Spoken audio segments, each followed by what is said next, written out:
so ist gut normal. Direkt an der Bar ein hübsches Mädchen ich gesehen. Ich glaub, die redt kein Deutsch, ich konnt sie nicht verstehen. Mit ein paar Fetzen Englisch und 2 Glasel Murz, ich hin zu ihr mich dann begab und hieb mein Hut.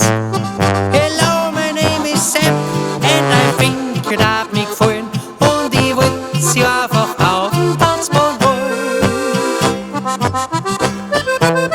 Dann schaust des Borschen mit mir und dann trink man uns am Bier mit einem flotten Girl like you.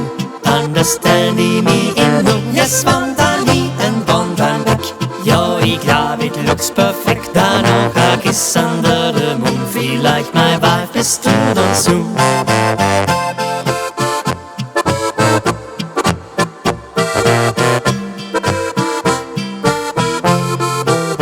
Yes, wandern wie ein Wandernweg. Ja, ich glaub, it looks perfect. Da noch a kiss under the moon. Vielleicht my wife bist du dann so. Jetzt tanzt sie so am Borischen mit ihr allein. So wie es ausschaut, wird Englisch wirklich da. I say, what is your name, my dear? Sie sagt, Grüezi, du Depp, wirst du wissen, was ist denn los mit dir, Sepp? dann schaust des Borischen mit ihr und dann trinkt man uns am Bier mit einem flotten Girl like you.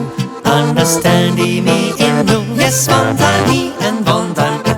Ja, ich glaub, it looks perfect. Da noch a kiss under the moon. Vielleicht my wife bist du dann so.